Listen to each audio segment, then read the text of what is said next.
Back in the 70s, board games and improv theater had a baby, and it was called the role-playing game. These games allowed a generation of kids to live out their dreams of slaying dragons and saving kingdoms, all while sitting in their bedrooms and basements. Today, gaming has moved into the cultural mainstream, and role-playing games are back with a vengeance. Join us now as 5 of these former kids come out of the basement and onto the internet to experience adventure, mystery, and obscure pop culture references.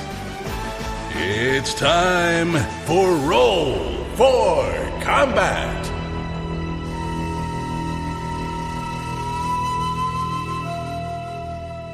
Hey there, welcome to Roll for Combat. I'm your GM and host, Stephen Glicker, and in this week's show, it's a really big show in lots of ways. First of all, the show is an extra long episode, which I'll get to in a second while we did that. And at the end of the show, we're going to be announcing the grand prize winners for our launch contest, where we're going to be giving out gift cards and t-shirts and lots of other fun goodies. So, before we get into all of that, let's go through a few things. First of all, this show is a really long episode because, without giving out too many spoilers, we have Starship combat in this episode. Now, the Starship combat is new for everyone. This didn't exist in Pathfinder or obviously Dungeons & Dragons, so this is a brand new system that's new for every single person playing, and it's just a new system. And anytime you have a new system, everyone has to learn how it works. They have to learn the intricacies of it. So we go through it, and the show is a bit of a tutorial for people who have never done Starship combat. And we actually divided the show up into 2 segments. We actually started the Starship combat, and then I think it was actually 2 weeks later we finished it. So instead of me making this 2 separate shows, which I thought might be a little boring to having 2 weeks in a row of Starship combat, I just combined both shows into one. So we have a couple of rounds of Starship combat. I explained the rules. Then I'm going to give you guys an intermission, go over some fun things.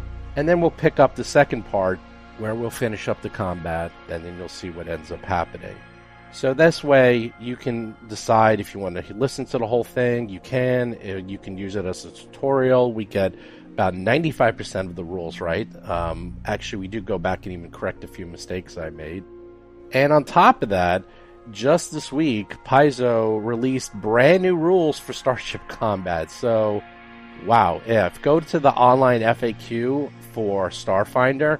They basically made everything way easier. They made all the rolls and the DCs, that's the difficulty challenge. They made the Starship commands and maneuvers much easier from the original rules. This is actually not a small rule change. It is a gigantic rule change that really changed the fundamentals of Starship combat. So make sure you are using the updated FAQ when you guys do Starship combat. Trust me, it's not like this is boring or anything. These guys rip each other left and right. You're going to have a fun time figuring who's going to be the captain, and boy, does he act like a crazy captain. And it's still a fun episode. It just is a little bit more rules heavy than usual, just because it's a brand new system and everyone had to learn how it works. So on to this week's GM type segment. So last week in Talking Combat, Jason talked about TPKs. I also asked in last week's show with Eric Mona, why is it that whenever I play a role-playing game, I've had the biggest fights in my entire life in RPG sessions? And I know a lot of people, whenever I say this is actually a question I ask everyone, they just sit there and smile and laugh because they have also had those gigantic fights. I'm always trying to understand why role-playing games cause these huge fights. I've actually lost friends over role-playing games, and I'm going to give you guys some fun stories. So first of all, after Jason wrote this article, a whole bunch of people wrote us with their stories. And if you have stories, please write us, because I love reading these, and I've been sending them over to the other guys. One of the stories really stood out. I'm not going to read the whole thing, but basically, it was back in the 80s. They had a campaign They found a female vampire, and they were going to go talk to these vampires. While they were doing the negotiations, suddenly a fight broke out, and it looked really grim for everyone because they were outnumbered significantly. Well, lo and behold, the characters decided not to die, and they did crazy things, including jumping out of windows and doing other insane items to get out of that situation and not get TPK'd, which is a total party kill, which means everyone dies. Sure enough, it turns out in the end that the DM was planning to actually kill off the entire party, have them turned into vampires, and then have them role-playing breaking the curse. But you know what? There's one thing I've learned, especially when it comes to death, is that if you're a DM and you have all these crazy plans, 99% of the time, your players are not going to go with those plans. Especially if one of the plans is, oh, you know, I have this great idea. I'm going to kill everyone off, and then I'll bring them back as vampires. You know what? The characters don't know this. You know what's going to happen? They're going to run for their lives, and they're going to fight tooth and nail not to die because they think the game is over. So that is a very, very bad idea. A lot of these stories I've read are very similar, is where the DM had this idea that, of course, they didn't share with the players, and then the players fought the DM tooth and nail, and when they found out what the plan was, they got furious at the DM, and some of them even quit the game. This is very common. I actually have heard this story many times, and now I'm going to tell you one of my stories that happened just a few years ago. A few years ago, we were playing the Karen Crown Adventure Path, and we had, I think, the exact same people that are playing this adventure, except for John. So everyone else was in here. At the end of the very first adventure book, you fight a wizard. Now, these guys are level 3 characters fighting a level 8 incorporeal wizard with maximized magic missile, empowered magic missile, channel resistance, incorporeal rejuvenation, with a ton of hit points. For those of you who don't know Pathfinder, this is all you need to know. They were level 3, this guy's level 8. He's a wizard who flies, who is incorporeal, which means you can barely hit him, and if you do, you do half damage. He had a massive amount of hit points. He would fire magic missile, which, by the way, never misses. It does maximum damage. It does empowered damage, which means it did 150% of its damage. It basically can kill you with one hit, if not definitely 2 hits. And on top of that, he was able to go inside walls. Now, I read this encounter, and this guy has an intelligence of 20. So I'm thinking, you know what? This guy is no dope. So what he's going to do is he is going to go all out and just fight to the absolute death and then go inside the walls and hide from the characters. And then I had this idea of how they were going to go into town, and there was this very specific item they can get which can make it impossible for him to go into the walls. So what happens? Well, they show up, they fight this guy, they get blasted to pieces, and then he goes into the walls. And they're like, well, now what? And they're just sitting there, and he's just sitting in the wall. He's going to sit there forever. They can't get to him. Now, by the way, there was one other thing. The ghost could not leave the room he was in. Now, of course, the characters didn't know this, but I did. So we go an entire session. We're talking about multiple hours of them not being able to fight this guy, and they never knew about going back to town. Now, the second session, they go back, they try to fight him, rinse and repeat. They keep getting destroyed, almost to the brink of death, if not falling a few times. They try to fight him. Even if they do hit him, they're barely doing any damage, and then he goes into the wall. This goes on for several hours. Then the session ends. Now we go to the third session. So they've been fighting this guy now for 3 entire sessions. We're talking about 6 hours of one fight. And they obviously are not catching on how to defeat this guy. They're getting frustrated. They're getting really upset. Eventually, I don't know what happened. I figured out, you know what, they're going to get him. They kill him. And Chris is on the show, was so furious with me. After this, he quit the game. He quit the game. He left. He said, I'm not doing this. That was BS. And you know what I learned by that encounter? Is that you really can't do that. You can't expect the players to come up with the plan that you're thinking of. They never figured out how to beat him. I explained afterwards. I think that just made them more upset. And I actually had a talk with them after and said, you know what, I'm not doing that anymore. It wasn't fun for me. It was excruciating for them. They just felt completely powerless to defeat this guy.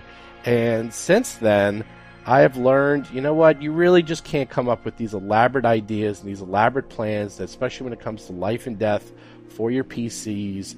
You just can't do it. And I've seen most TPKs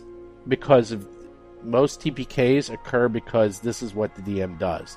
I myself have been in a campaign where we were actually just walking on, in the forest. And then we looked up, and way above us there was a dragon. And it was me, Chris, Bob, and our GM was this guy, Seth. And I ran into the forest. Seth decides the dragon comes down, sees them, and Bob and Chris decide to fight the dragon. Well, guess what? They died. I lived, the adventure ended, and he said to us, well, you guys were supposed to run away. You weren't supposed to fight him. Because we did the wrong thing, we ended up dying. If you're a GM, do not expect your characters to do the right thing without giving them lots and lots of clues, especially when it comes to life and death. You just can't do that. Now, something else is, well, what about these characters that are really, really smart? This guy had an intelligence of 20. He wasn't just going to sit there. I mean, he's literally a super genius. He wasn't going to just sit there and get killed while he's just like, ooh, la-di-da-di-da, I'm just going to sit here, you guys kill me. Oops, what am I going to do? Oh, maybe I'll go into the wall, but no, I'm not going to do that. I'll just let you kill me. That is actually a big dilemma. It's like, how do you play your characters and monsters really, really smart, making them challenging for the PCs without completely killing them? Well, I actually don't. That's the secret. If I played my monsters to their max, they will die. It is that simple. I have perfect information. I know everything that's going on. I know how to kill the characters. Even if I get a weak character, I can really mess up the PCs. And 99% of the time, I play my monsters kind of stupid. I don't play them completely dumb, but I'll play them kind of dopey. Because if I go all out, they will die big time. And that's not fun for everyone. And I'll give you an example of how you could actually play this way without killing the party.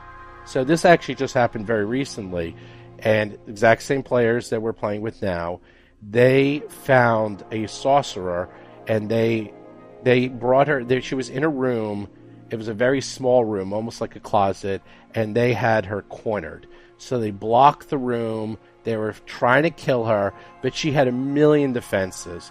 She had mirror images. She had displacements. It was really, really hard for them to actually hit her.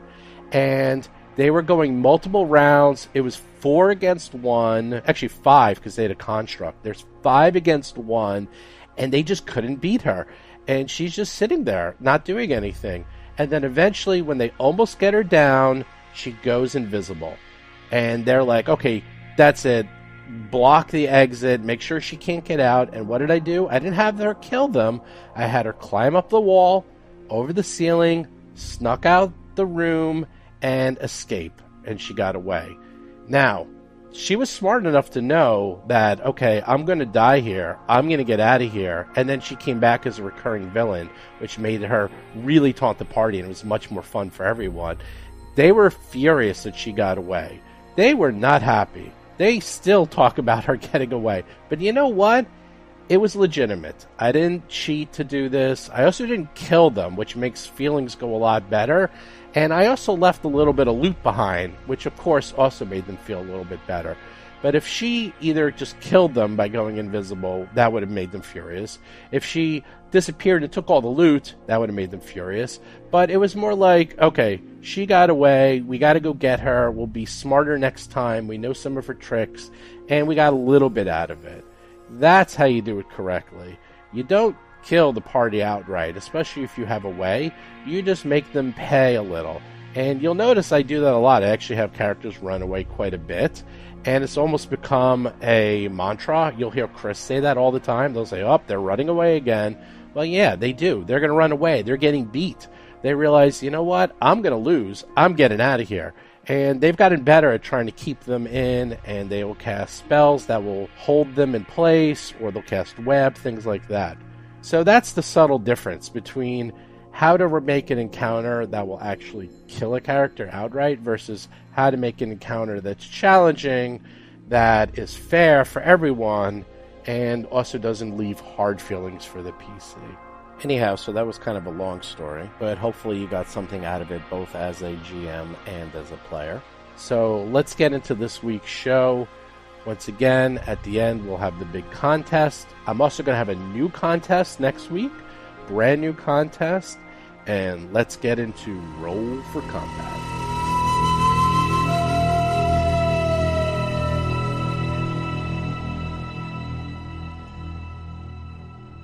Last we left off, you met with Astral Extractions. They showed you what an upstanding, wonderful organization they were. You met with Hardscrabble. They explained how they're hard-working miners that are just looking to eke out a living and really could use the money. Neither of them bribed you outright. They did mention that Hardscrabble would add you as members of the clan and family, and Astral Extractions could hire you for future endeavors, and they have tons of money and a lot of work. But you are supposed to be just a neutral party, and you really have no say. I guess we'll find out. And then last but not least, you met with your members at the level 21 crew. They just gave you some markers, which you can turn in later, and then you guys bought some Geiger counters and 50-foot titanium alloy rope, better known as 50-foot rope or space rope in Starfinder. Seems like it could come in handy. Chris Beamer is playing the Lashunta operative Hiroji. Can't hurt. Do anything else? I presume you guys bring everything with you, including all of your extra gear. This really has to do more with Mo, because he's got a lot of heavy gear. Mo. Yeah, we're bringing everything. Could I put my backpack on you, hold some of my stuff? Oh, you guys suck! John Statz is playing the Vesk soldier Mo Dupinsky.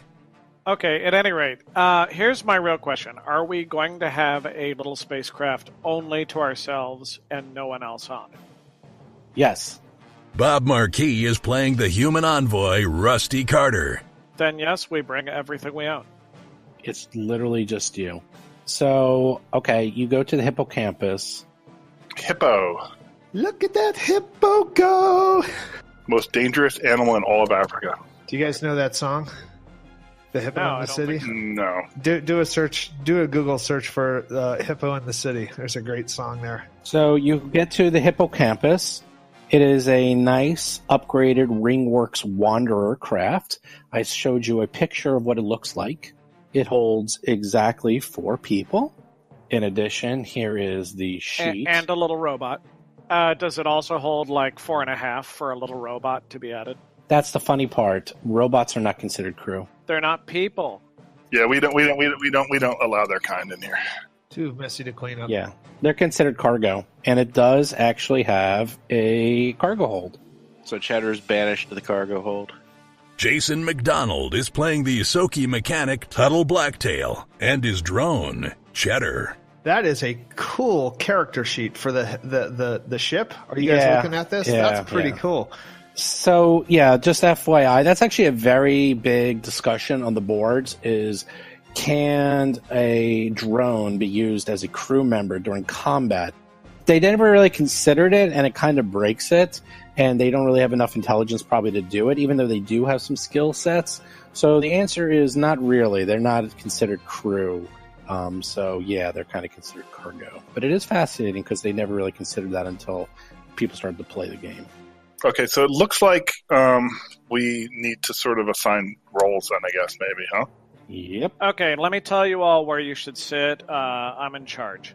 Who here actually has some piloting experience that can work for me? Me. Excellent. You can go over to the pilot station. That's great. But I'm jack of all trades, so I might be.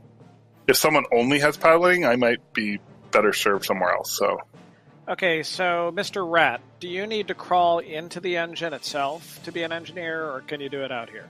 I believe there's a station where I can do most of my stuff. Excellent. your highest skill is probably engineering, right?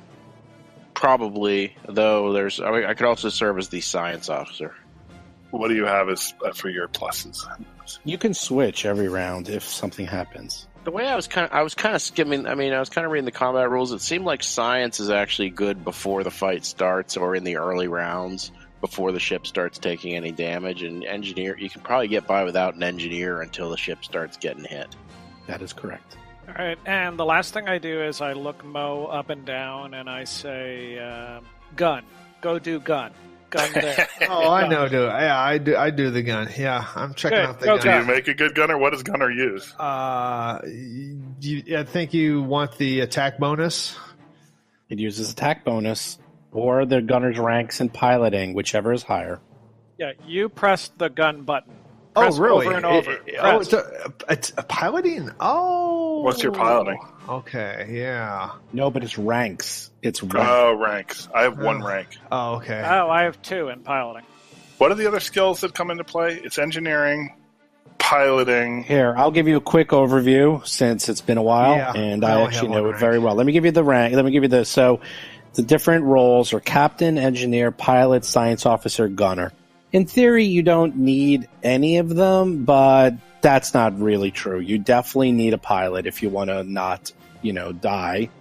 A captain really comes in handy because they can give you a +2 to any check, and they could also intimidate and taunt any opponents and give them a -2 for 1d4 rounds, which is huge. And they can also intimidate or demand and get you a +4 for anyone on the crew. They can only do this once per round, but they're really important. The engineer is designed to patch and hold the ship together as it's falling apart. Obviously, you need engineering for that. The pilot can just fly the ship, and there's all these cool stunts they can do, like barrel rolls, evading, flyby, sliding, backing off, turning in place. They can do all this crazy stuff that you need a good, pilot skill for. Science officer can balance the shields. They're the only ones that can rebalance shields. They can also target systems on the enemy's craft and try to fire at them specifically. And they can also scan the enemy's craft to find out information about them. And they'll give you, because otherwise you know nothing. You literally just see a ship. You know nothing about the ship until you do that. What skill does that use? Computers. It's all computers. Science is all computers. And then finally, gunner is fascinating. That gunner is a combination of, you need a good dex modifier, and you either need a good rank in piloting or a good attack bonus. Since Mo is a soldier, he has a +2 to attack bonus, and his dex is +2 as well. So he's going to be pretty good at that, actually. He is a pretty good, he's going to be pretty good at gunner.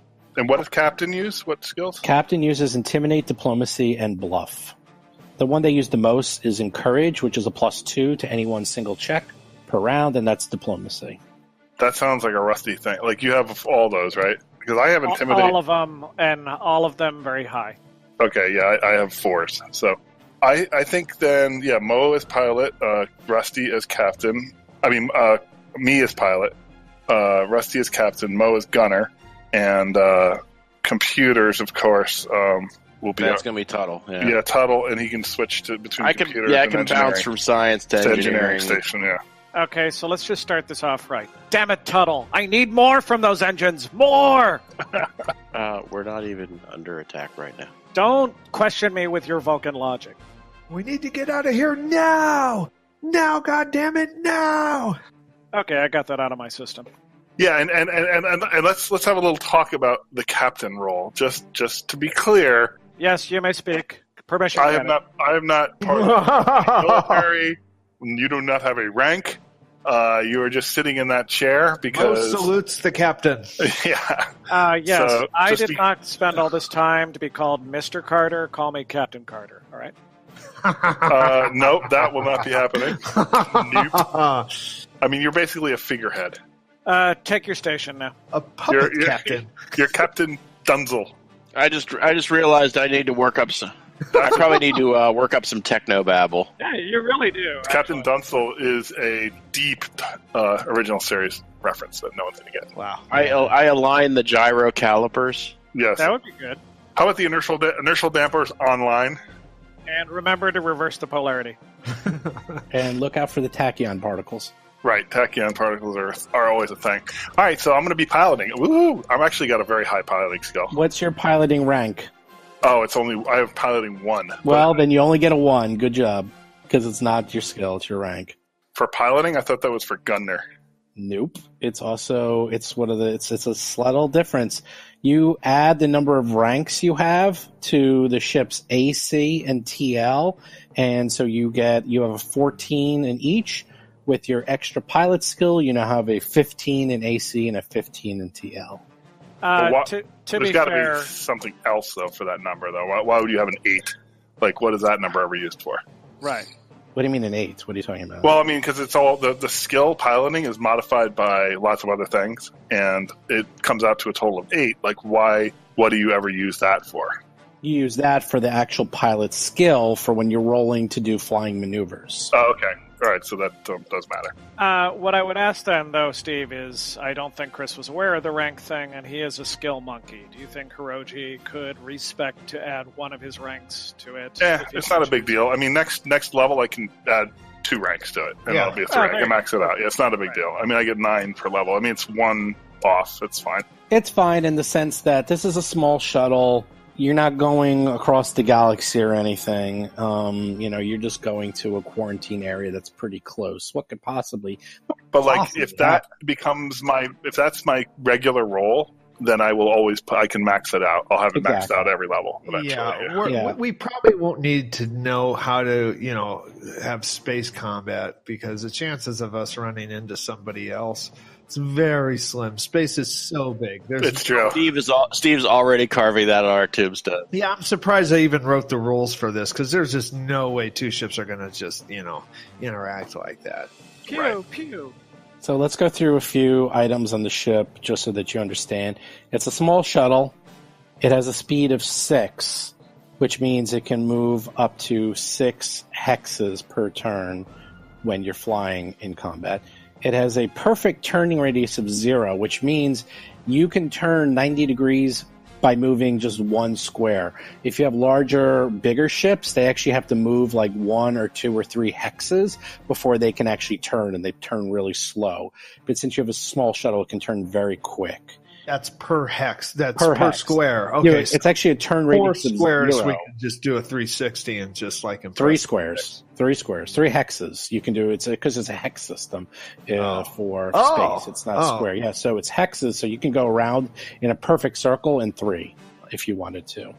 You have 20 shields, which are automatically balanced 5 forward, 5 port, 5 starboard, and 5 aft. In addition, you also have a trinode computer, a Mark I trinode, which will automatically give you a +1 to any 3 checks you want per round. Don't forget that. A lot of people forget that, but you can just add a +1 at any time to any of your checks. That's on the PDF for the Hippocampus. That is true. Yes, I'm just going over it. You get a +3 to piloting. You get a +2 to computers. That's just because you actually have different types of defenses and computers built into the system. The expansion bays have a cargo hold, guest quarters, and lifeboats in case anything really bad happens. Right. Abandoned ship. It's not going to happen. And lastly, you have 2 weapons on that. You have a forward weapon, which is a light laser cannon, which does 2d4 damage, and short, which is only 5 hexes, which means is that you can shoot more than 5, but it's a -2 for every 5. So if it's 15 away, you get a -4. I'm looking for that on the... It's on forward weapons. It's on forward weapons. It's at the top. And then there's a turret. The turret is the coil gun that does 4d4 damage that can fire in any direction and has a long range. Do note, you do have 2 weapons, and if you want, you can have people switch off as long as you have 2 gunners. You can't fire... Actually, it's not true. You can do an action where you try to fire both weapons at the same time. that you fire at will. You get a -4 to hit. You get 2 attacks regardless of arc, but it's a -4, so it's not a good thing. It's 2 attacks with different weapons, correct? Yeah. That's 2 different weapons, not the I same believe weapon so. twice? Okay. Yeah, it's like either the same weapon twice. I'll look it up real quick. The easier way to do it is because also a -4 is pretty bad. The easier thing is you just have 2 people. Like if you don't need the science or the engineer, you can just have like Tuttle or someone switch off. Okay, and the turrets cover what? 360, everything. Oh, wow. I'm surprised 2d4 or 4d4. Why would anyone use the forward weapons? The turret's better, obviously. There you go. Yeah, okay. Well, because if you had 2 gunners, you can use both. Yeah, I guess so, yeah. And or if the main turret gets damaged, you could switch to the guns if you had to. I see what you're saying. Okay, I'm just... Yes. Mo, it looks like your head is starting to hurt. Shoot turret. Just shoot turret. Oh, okay. Yes, sir, Captain. Yes, you sit there, you shoot that. Yes, sir. Captain is expected to go down with his ship if it comes to that. Oh, that's true. Yes, that's absolutely going to happen. There's no seat for you on the lifeboat, sir. Right. Unfortunately. Not a problem at all. That's my plan. That's where I'll be putting up my feet. Yeah, that's where your big gun will be. And seatbelted into it. In fact, I want to lead by example and also make us all into a team. None of us will get onto those lifeboats. God damn it. Wow. Do you like padlock the entrances to the lifeboats, making it impossible? I do. Wow, and if necessary, I put a little password on it, just in case. That's. You're all going to go down with the ship, one way or the other. Unless you know the password, which we won't forget those +1 checks every round with that, if that's the case. Yeah. So it almost looks like we're short-handed crew-wise. Like, can you ever get like a henchman or hirelings to like join your crew? Is that something that's doable? Well, eventually, yes. Right now, there's 5 different actions. Keep in mind, this has also been built for Starfinder Society, where you usually do 6 people, so you need more people than actions. Like we're short a gunner, and we're short like one either engineer or science officer. Well, then that's resource management. We use what skills we have to enhance what we need the most during any particular round. That's all. Keep in mind, you can switch off. At the beginning of every round, I will ask, what do you wish to do? And if everyone says they're doing the same roles, they can do the same roles. In theory, the pilot could just jump out of the pilot's seat, jump into the gunner's seat, and start firing, and then jump back like a round or 2 later. Now, of course, you'll be a sitting duck, but you never know. That might be worthwhile. Yeah, it seems like certain positions are conducive to that, and others are not. Like the pilot is not really, but like engineer/science officer is. Definitely. Even captain could jump into a gun, maybe. Sort of. They could if you wanted to. Now, there's only 1 captain and 1 pilot at any time, but there's as many engineers, science officers, and gunners as you wish. Those are unlimited. So at some point, if possible, we may want to hire, like, I don't know, like this is not our ship, but eventually if we get a ship, we'll worry about it later. But there is no second in command. There's only 1 captain. I hope we're clear on that. We don't need another one, no. Okay. This is my wait. This is my part. It's my charter. To me, in the event anything happens to me, I do grant that Cheddar can take over as captain. It's your charter, but it's his vessel. Right. I think that's a sensible call. There's too many captains on this island. Cheddar is in the hold. Cheddar is in like a crate, like for pets. Well, it's going to be hard for you to hear him, but we can patch him through to the audio, I'm sure. Hopefully that's refrigerated. In space, no one can hear Cheddar scream. We're too heavy. Get rid of the hold. Dump the excess weight. You better not do that. Are you guys ready to take off? Yes. Okie dokie. Mr. Hiroji, take us out. I'm going to go with we think so. Aye. Thrusters ahead, half speed. Make it so. Commencing countdown, engines on. Ejecting the core. Oh, really? You couldn't even leave the station. Let's leave behind the core. Delay that order. Okay. It only takes a couple of minutes for the thrusters to warm up. Absalom Traffic Control gives clearance for takeoff, and you may launch into space. Mr. Hiroji, take it out. We do. I do. Heading, sir. I assume you didn't have any sound effects for that, Steve, so I was just trying to help. Vroom. I have no sound effects. Vroom, zoom. There's no sound in space. So you know what you hear? Nothing. You hear Mo eating grapes right now. Heading 754 Mark 3. Full impulse. Mo's gonna be eating potato chips into his microphone, and it's gonna be don't on do that. all That's the time. Disgusting. That's disgusting. Oh, you mean in real life? So you're just sitting there, like eating potato chips, having crumbs like fall over the console. It's like the Simpsons episode where he was eating potato chips on the space shuttle. Is there anything that Mo will not eat? Like people? Sure, I don't know that. That's never come across. I'll have to ruminate on that. We'll have to think about that. If it push comes to shove, you're starving. All right, well, we're ready to head out. The rat would taste best. The rat. McNugget chamber nominal. Polygons are at... See, I'm going to do bad techno-babble since I didn't prepare. Yes, Mr. Tuttle, I want you to reconfigure the optimization unit. So the shuttle is on autopilot. It's been pre-programmed into the computer, so Hiroji can pretend like he's actually doing stuff, but he's really not. And he's got the little Fisher-Price wheel that doesn't really do anything. He's like little beep, beep, beep, beep. Hey, look, I'm a big boy now. You can see it's only going to take you about 2 hours to reach the quarantine zone around the Acheron and the Drift Rock. Along the way, you can get a good view of the exterior of Absalom Station, as well as the so-called Armada, the endlessly moving fleet of independent ships that surrounds the gigantic space station. You pass through the last fringes of the Armada, and there's nothing but open space between you and the Acheron. You can tell that it's going to be a quiet journey. I'm going to go into the stasis pod. We probably don't have this. Quite enough to hear somebody chewing on potato chips. I activate the infinite improbability drive. Excellent. Heart of goal, engage. Tuttle, you seem to notice something a bit odd. Uh-oh. What does Tuttle notice? The odd light is blinking on and off.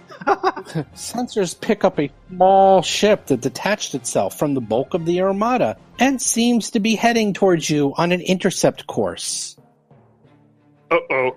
What were the odds of that happening? Captain Doofus, we may have company. Weapons are hot, ready to go. Stations, everyone, get ready. Should we take evasive action? Not yet. First, hail them. Communications person. Who the hell is our... Okay, you. I don't think eating communications is a potato thing. chips by the microphone. Science. Hail them. I think It science. is. It actually is a thing. Is it? Yes. You try to hail them. However, strangely, the ship's transponder codes do not seem to be working. It's not broadcasting any identification code. The ship does not respond to any hails whatsoever. That's damn peculiar. Wait. That's their ship or our ship is doing that? Their ship doesn't seem to be having any transponder code that you can recognize, and they're ignoring your hails. Instead, we just hear music. Shooting Okay. now. Long-range weapons. Mr. Tuttle, scan the ship. An alarm suddenly sounds in the cockpit of the Hippocampus. The mystery ship is armed and is targeting lasers trained on the PC shuttle. What do you do? It's time for... Roll for combat!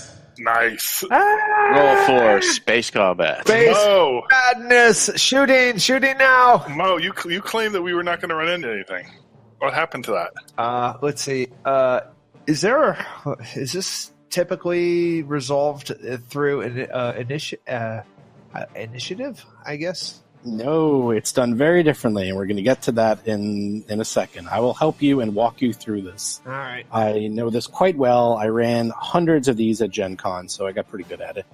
It might seem confusing at first, but it actually goes really fast once we get the hang of it, like crazy fast. First up is... I will show you where the ship is.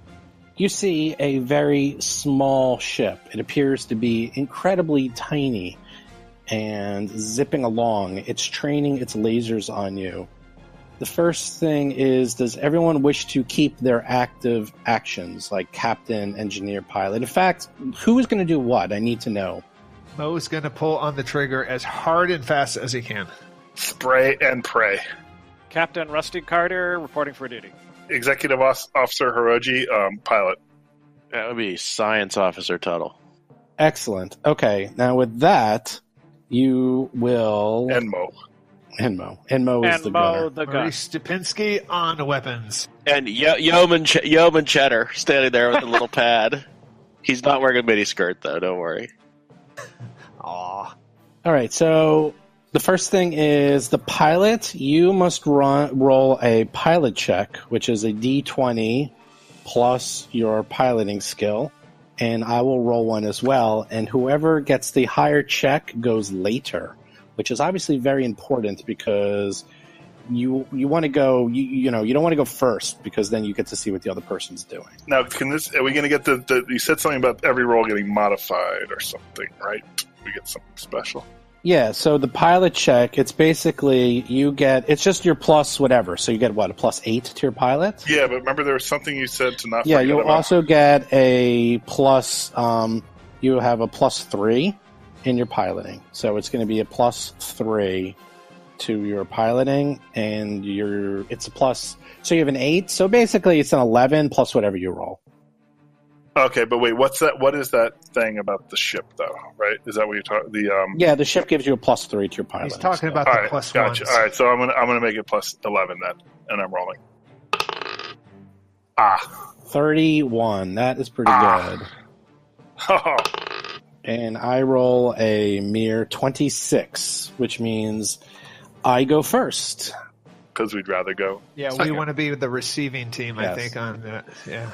Yeah, since firing guns and stuff happens later, it's actually more advantageous to go second, so you can position your shields and aim for the weak parts of their ship and stuff like that. Oh, that's good. Oh, So the ship moved 12 hexes and is literally almost on top of you to your forward starboard side. You now may move. Can we move 6? Fast little bastard, isn't he? do we know anything about this ship, or is that like a separate thing? I can do some scans as the science officer when it's my turn. But I have to move first. Actually, engineering goes first. So engineering, well, that's not true. Helm and science go at the same time. So science officer, you may go now. Okay, I would have had to wait for him to get into scanning range anyway, so I think. That's true. So there you go. You can scan it. It's your computers. Basically, it's just your computer skill. And then I get a +2 Yes. to whatever for the ship computers. Yes. And Now, the captain can go any time, by the way. Oh, and also we got that +1 to any 3 actions. That is correct. Should we use That is that too, or should we hold on to that?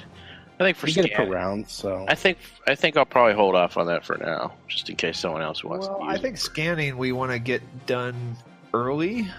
All right, well, I'll use it. I'll use Yeah, a go point. ahead, I'll Bill. use one of our +1s. So this is actually going to be +3 off of whatever I roll. And I'm going to encourage you to do a good job at it. Okay. By which I mean I'm going to make a diplomacy check to encourage you. +8 is 17. The DC is 15 plus 2 times the tier. It is tier 1, so it is a 17 Wow. you needed. So Barely got You it. hit it. Wow, you barely got it. So I get a +2 from that as well. So now I'm up to +5 off of whatever I roll. that is correct. Okay, Off of what skill? off of computers, Oh, nice. which is already pretty good. Of course, the roll 2 that I roll becomes a 17. Wow.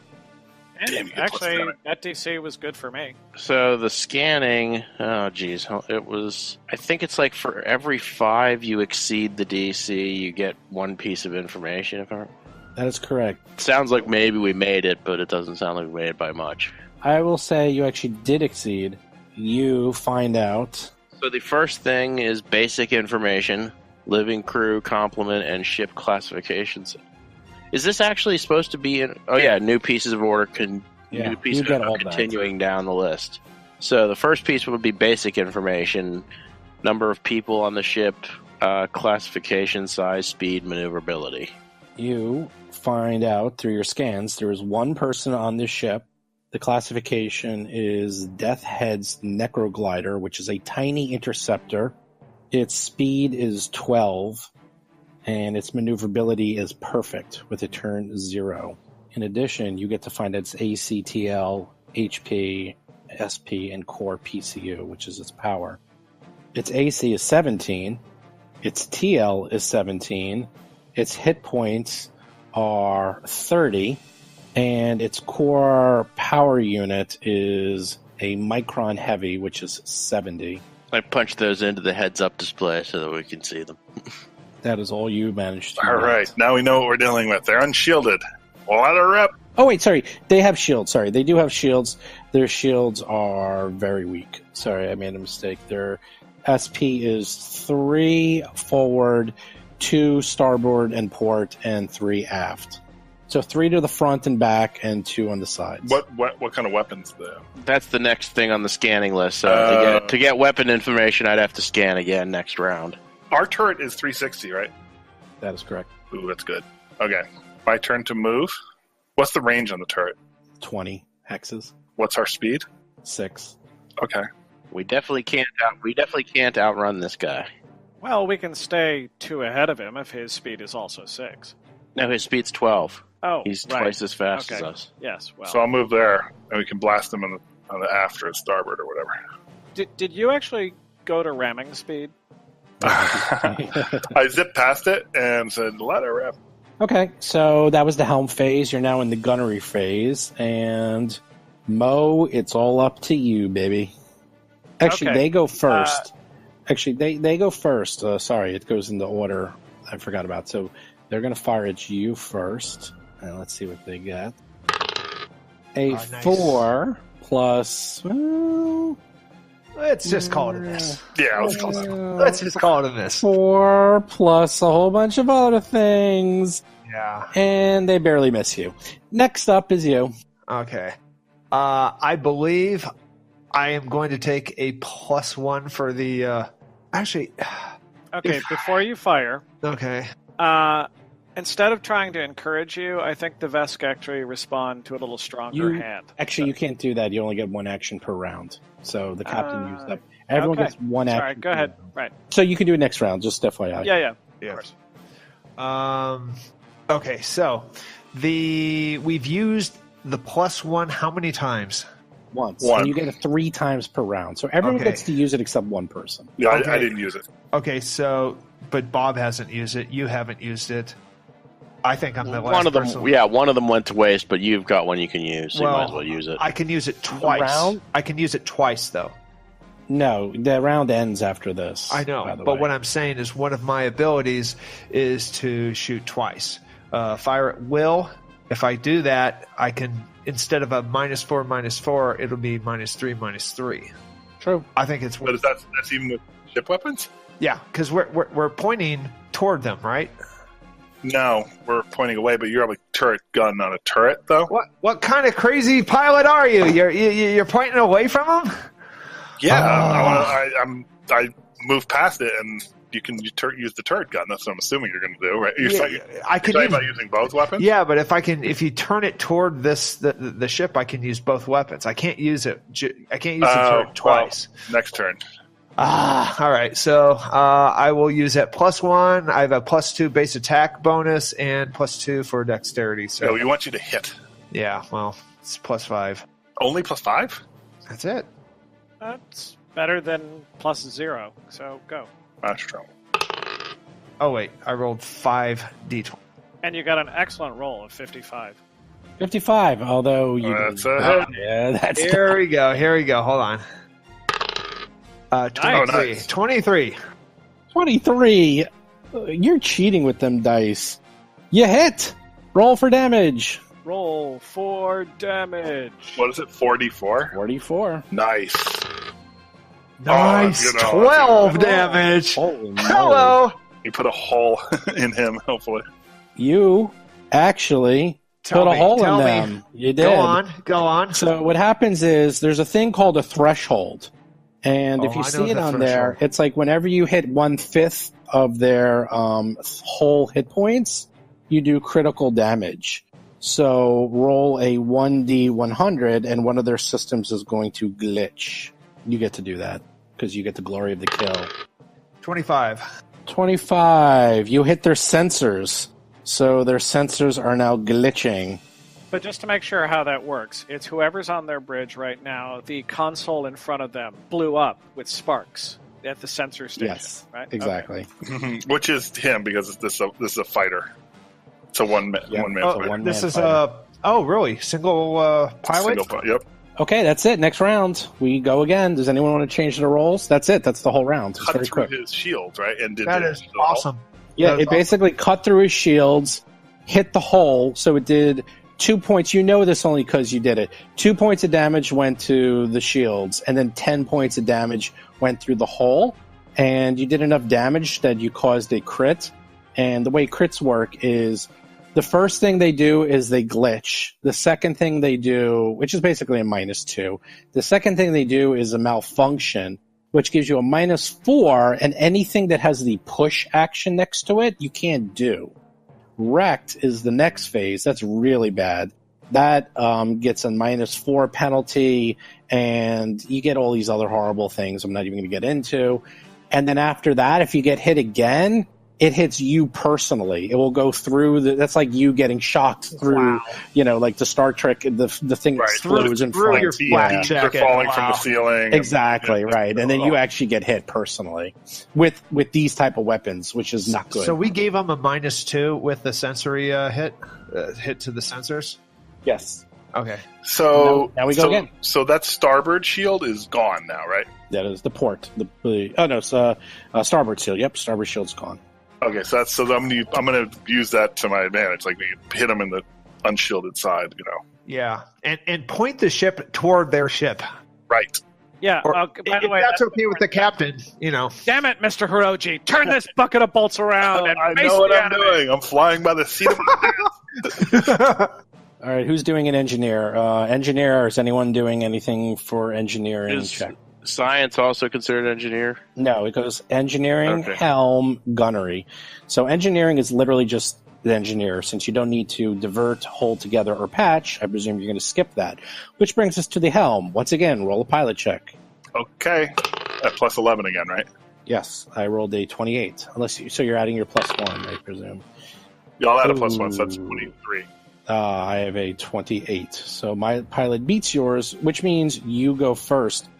Science officer, you may go as well, and obviously the captain can go at any time. You may encourage or you may taunt the enemy, by the way, which will give you a The -2. science officer actions are all helm phase. Okay, I see that. I'm going to go do another. I'm going to go ahead and do another scan because the next scan is for weapons and determines how much damage he can do to us, Sure. and whether he's got like a full turret or whether he's got like just a regular gun. Okay. All right, so do you want to do that first? Yeah, I was going to go ahead and do that. Okay. Okay. Just roll your computer skill.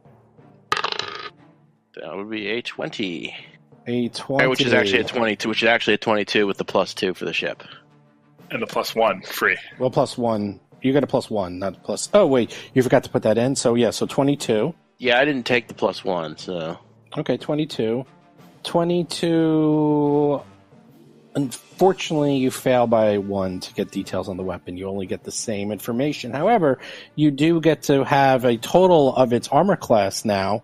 It only has 20 hit points left. It has out of 30 hit points. So, and there's no shields left on its starboard side. I did 12 damage, though. Right. 2 goes to the ship, the shields, 2 went to and the then shields, 10 and 10 goes into the To the hull. hull. So what happens when the hull gets to 0? Your hit points go This to is 0. a cool system. I like this. When your hit points go to 0, you are just disabled, and you do not explode. You have to actually hit the hull twice. So if the ship has 60 hit points, you have to do 120 points worth of damage to make it blow up. Nice. So it's actually quite difficult to actually make a ship explode. For all intents and purposes, when they run out, they just literally get out of there and escape. Most Now- likely. All right, well, I rotated the ship already. And can I rotate? Like, how does that work? Well, if you want to do that, that is an actual... I have turn 0. Well, turn in place, you can just turn in place for free if you don't want to move at all. No, I want to turn in place and move also. Well, in that case, then you can just do a turn, a bank. Like you can move up, turn, up, turn, up, turn. So basically you end up back where you were and you moved 3 to get there, if you follow me. Okay, so I'm 3 and You I have 3 more left. 3 more left? Yep. Because you have turn 0. So basically you turn, you actually move, then turn, move, then turn, move, then turn. If you try to do it, it works out correct. All right, so I'll move there. Okay. You can turn after, by the way. So you move, then turn. So if you want to move your ship and then turn it, you can. Okay. Cool. So you're right behind him on his butt. But Yep. now, I'm on his tail. Kill it. Problem is, he's going to move away. Yeah, I know. That's all right. That's what the turret's for. Did you use your +1? I did. That's just for initiative, though. No, we have 3 he's +1s right every behind round. you. I did use a +1, but my roll, all it is to determine who goes first, him or us. He's right behind you. Yeah. All right. Well, because back we don't want both barrels. Got it. By the way, gunning happens simultaneously, Yeah. so in theory you can blow each other up because Right, that makes sense. It's not fair. You win. Oh, there's initiative no- and yeah, actually it's- he goes first and gunning it. this is actually all happening simultaneously. There's just obviously a disadvantage to going second in maneuverability, but gunning, like if you blow them up, they still go. And Yeah, they that can makes go- sense. That totally makes sense. Yep. Just FYI. You go, Mo. You can shoot. Okay. Before that happens, don't roll. Well, sorry. That's fine. No, he can. I'll negate it. That's fine. That was an interrupt. Before he rolls, I use my phase for this action to make a demand of Mo. Specifically, literally, I lean over and I yell in his face, "God damn it, Mo, we all know Vest can barely have the intelligence to stay upright, but I want you to goddamn shoot that ship like it's never been shot before." So that's an intimidate check. There should be a minus to that because I already know that the ship has been shot before. Which I make, which gives you a +4 to your attack. Ooh. Ooh. So use that plus the +1 plus my regular. Okay, so that's +9 total. plus 10 total. 9 total. Yeah, +9 total. You guys aren't using the +1s, by the way. Because maths. I have I am not using the needed it +1. yet. I did use the +1. Well, you get 3 per round. I got a 23, So in essence, and he everyone got a should be 24. using it except one person. Yeah. Right. Well, So the gunner far, is I've, always going to be using it, so I'm rolling now.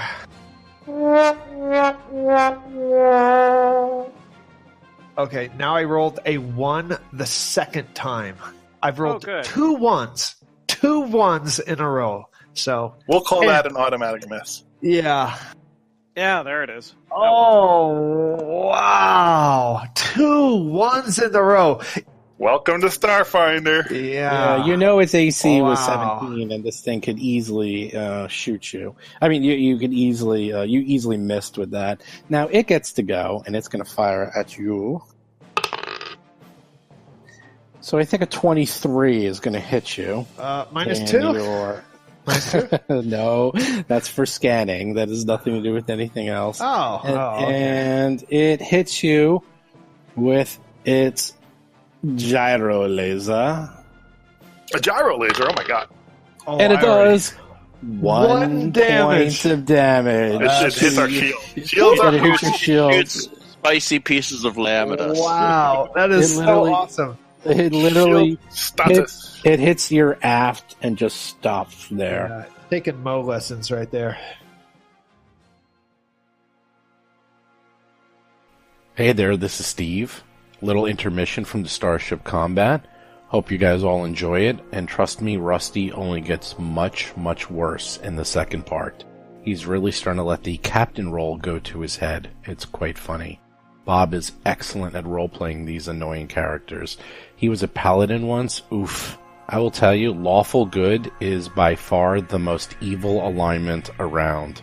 There is nothing more annoying than a lawful good paladin. Ugh. So when you listen to this, we actually recorded this session in 2 different parts. The first session was recorded, and then the second session was either a week or 2 later, I forget exactly. I never do this. I never record combats over 2 sessions, The reason is that people forget things, and you really don't want to forget what's going on with combat. So on the second part, you'll hear some questions as to what happened in the first part, but I catch everyone up because I often have to take notes and try to remember ourselves. It's like playing a baseball game and getting to the 5th inning and then trying to finish up the game 2 weeks later. It's really hard to do. The reason we had to do it is just because it was taking too long and it was getting too late, and we had to divide it up into 2 sessions. I never do this. I will divide combats up into multiple sessions, but I will never divide fights up into multiple sessions. It's extremely rare. As for Starship combat itself, I love it. I think it is a fantastic system, and also once you get the hang of it, it goes really fast. I've played this a lot at Gen Con, and I noticed pretty much that people would do what we're doing here, which is asking a lot of questions, trying to get the hang of it, because there's sort of a cadence to it. But once you get the hang of it and you see it actually goes really quickly, because there's only 3 sections to the combat, and most times you only do 2, people sort of get into the roles and they know what they're going to do and they plan ahead.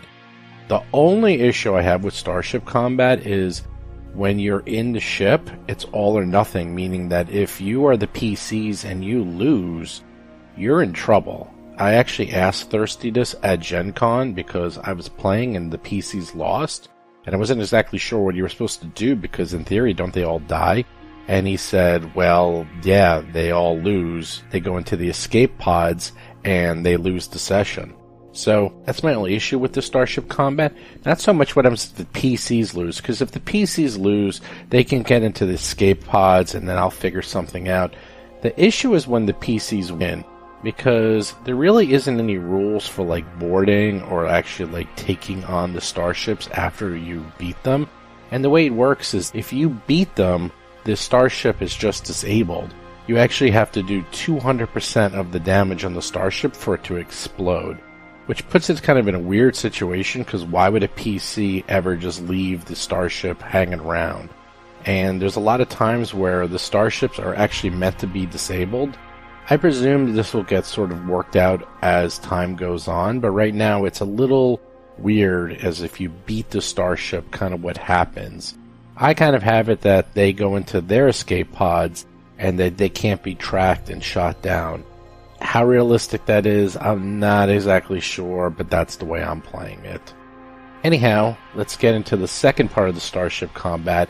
It gets a lot smoother after this, and I also clarify some of the rules from the first session. So let's get to the second part of Starship combat.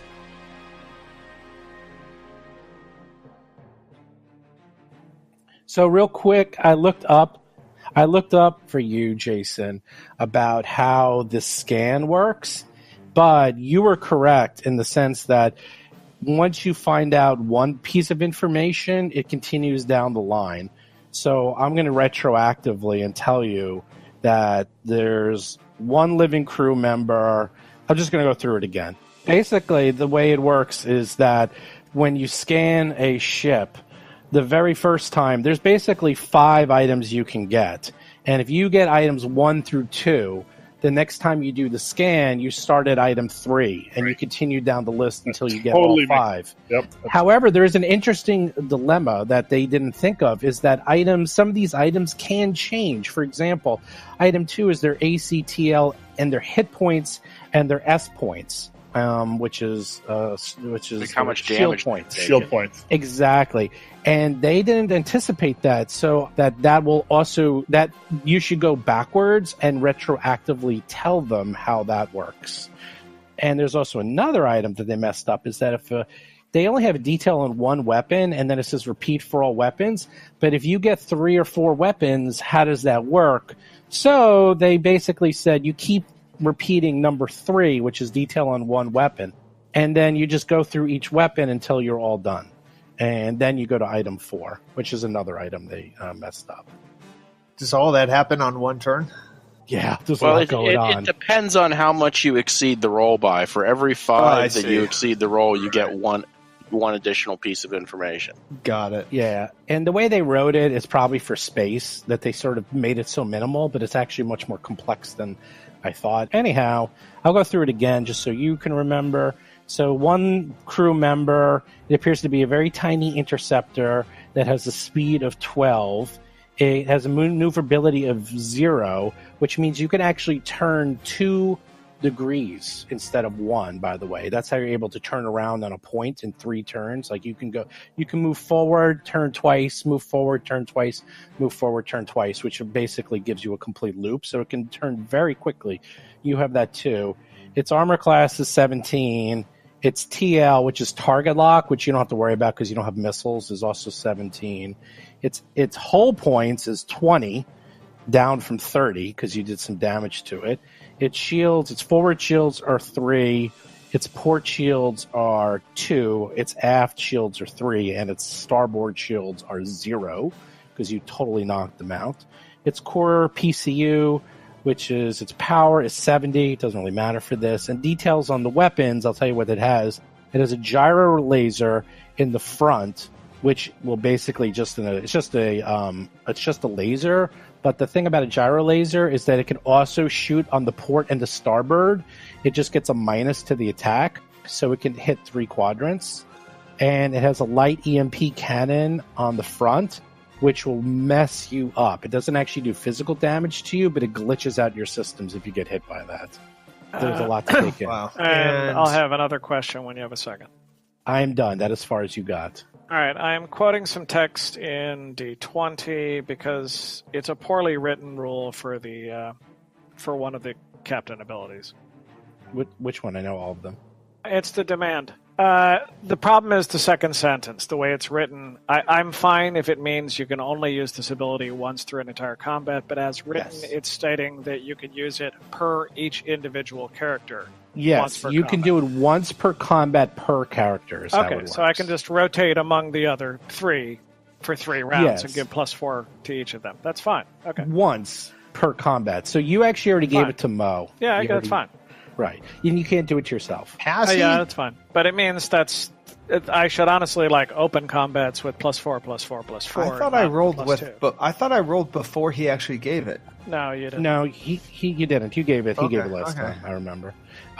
So yeah, the way that works, and you can do taunt, by the way, which you didn't do. I Bob. haven't, but I was having fun yelling at those guys. It was just True. It was Taunt is very good. I'm just so. Anyhow, let's continue. So the first thing we do is we say and ask you all: does anyone want to change their roles?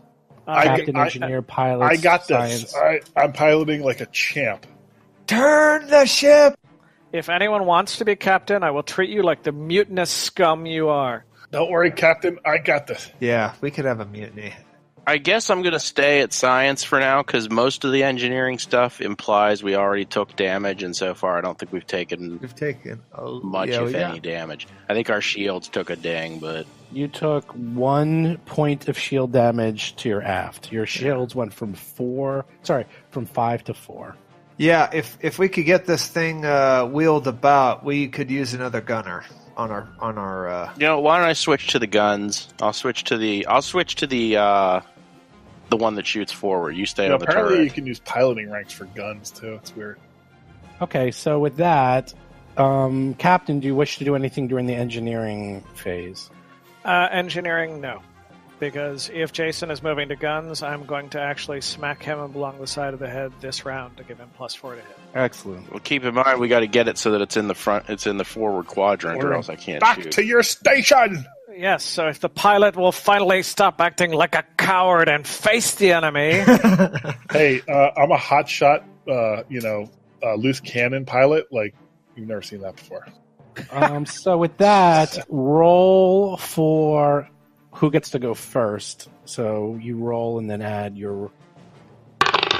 Ooh, my pilot ranking, I got a 15, because I rolled a 1 and gets a +14. So if you beat me, you get to go second.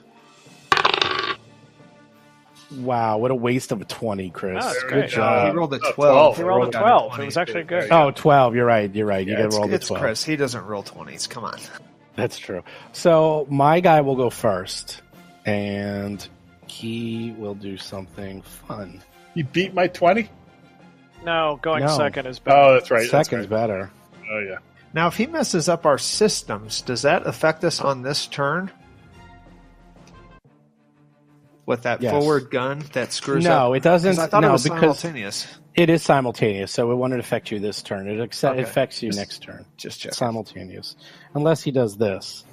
Oh, great. He's going to do a flyby, which is the ship moves as normal, but it tries to move through one hex occupied by an enemy starship without provoking. And during the gunnery phase, I can select one of my arcs of my shipment's weapons to fire at the enemy vessel as if it were close range against any quadrant I want. Oh. Like, oh, yes. So let me see if I make it, though. No. The flyby is actually quite difficult, so let's see. Here we go. 15 plus a 14. Oh, that provokes. That will beat provokes. the 22 needed, so he successfully flies by, and he's going to get an extra shot at you next turn. So let me just move the rest of his movement. Well, not if he's dead next turn. Captain, he's coming in inverted. Can you manage to get us in line so we can Of shoot him? course. I'm hearing a lot of talk from you and not enough action. I got this, Captain. I can't wait until I can use my yell at him power on Chris. All right, so he flew way above you. He turned on his cloaking device. He did turn on his cloaking device. He's pretty far away, and next gunnery round, he's going to get at least one free shot off you, depending on where you end up. So he moved through us and moved all the way up there. Yeah. But he's all positioned like that still? That's okay. Yeah. He didn't have to turn? He did turn. He didn't move the full amount. Wow. Outstanding. He's got a 12, so he can move really far, and he's got a 0 maneuverability, so he could move 120 per hex. So you can just spin Degrees. in place if need be. Yeah, that's actually Okay. an option, but then you'll go anywhere. You go. You move. Okay, so You how wanna does move the a firing 6. work again? You have to face... Well, the turret can go anywhere, but you also have a forward cannon, but it has to face him in the forward arc to hit him. We're going to give Hiroji a cardboard box with a bunch of buttons drawn on it. If you want, just move him to where you want to be. And, I mean, that's all I do. I'm not going to show you the full movement. Okay, so... I'll move that way. Okay, and then you're going to face...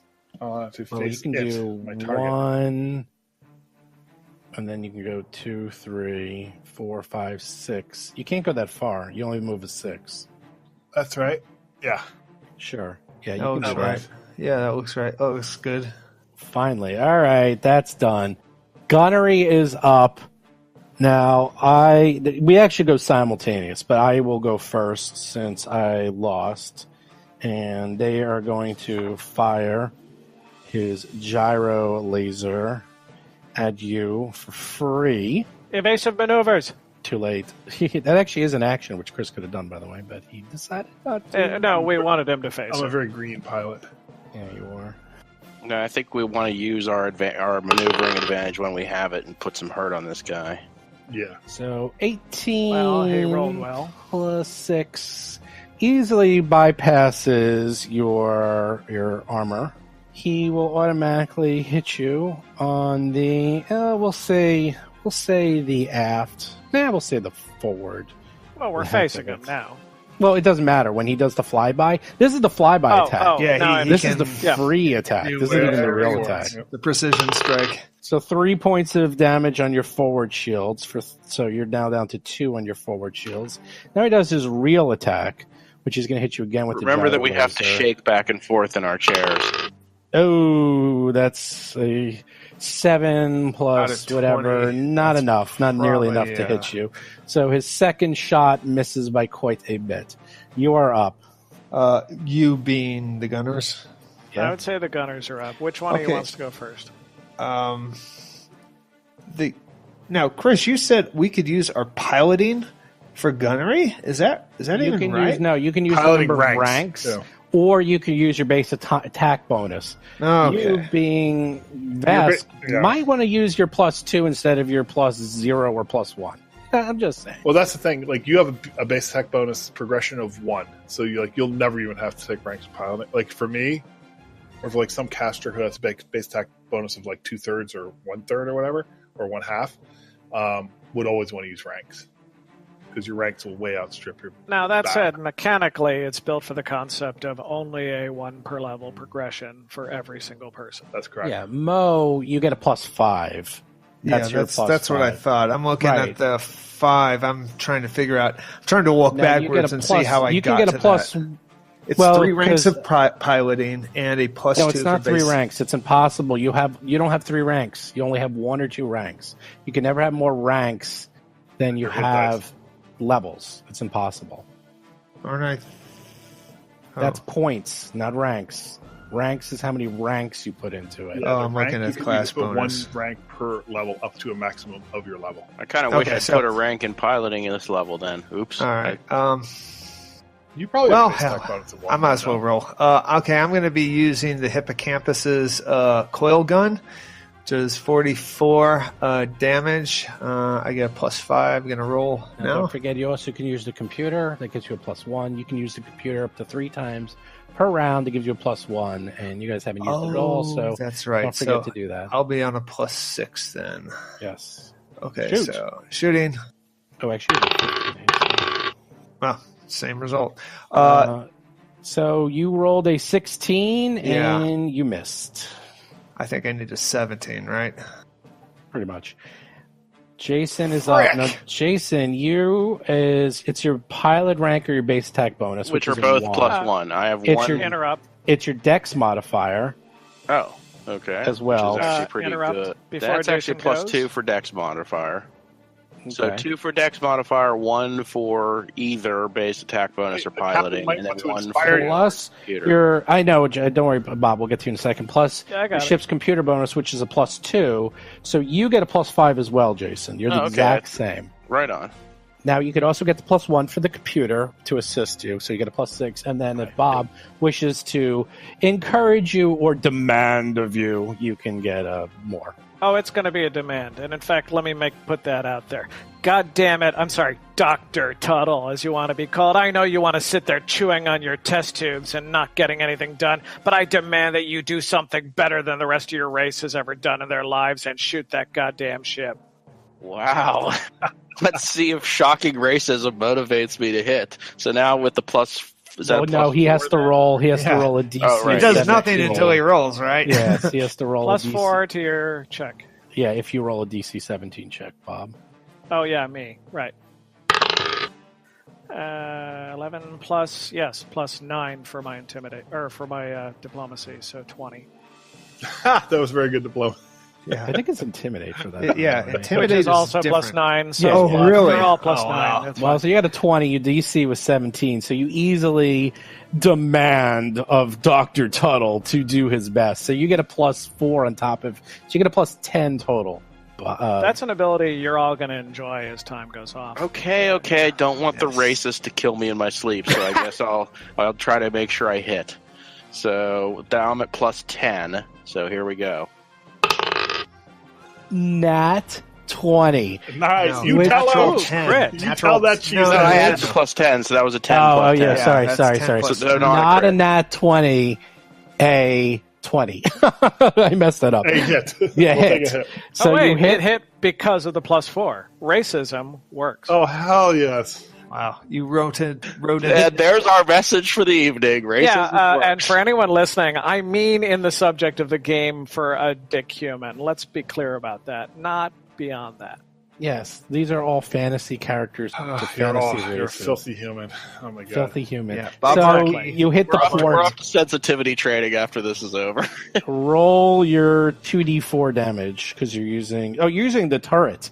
So wait, who used the? No, oh, no. Mo used the turret. Oh, then sorry. the Use the turret, light yeah. laser cannon, so it's 2d4 damage.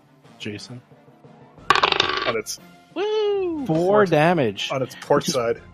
on its port side, and he took some damage already. So now his shields are gone, and you see pieces of his hull go flying. And now we start over again. I peeled some paint off of him. So once again, does anyone wish to change their roles? Hell no, I'm doing a great job. Until we take a little more damage, I'm going to stay at the second gunner position. That's what I like to hear. All right, well, let's roll off to see who goes first and second. 7 plus 14, 21, Chris. You got to beat that. Okie dokie, I can do that. Nice. I can't do Oh, that. No. Yeah. Yeah. You got an 18. You don't, so you go first. Well, You let's kill him then. know. Well, but it's His shields are down on that one Yeah, spot. he's Keep going to be shooting. moving. We're going to get one attack. He's Well, going to we're going outmaneuver first, us. so let's kill him this round. That's not how it works, but you can go. Yeah, plus our stuff is affected. right. this So round. I move first, and then he moves. Right. Right. Right, and then combat, when we fire, it's simultaneous, so even if you blow me up, So he still the gets to the attack firing me. is simultaneous after all the moves are resolved. Basically, I mean, it still goes, I go, whoever goes first, it's like, it's an advantage in the sense that you know what happens, but if you kill me and then he fires, he still gets to fire. So you can both blow up at the same time. I understand that, but okay. Mutual elim. Almost done. I like getting up close and personal. Do you want to consider the move through that he just did against us? Ramming speed. Ooh, ramming speed would be fun. Yeah, our shields against his hull. Are you stopping there? No, I'm continuing. This is very, very slow. But that almost is good. Hold on. One more.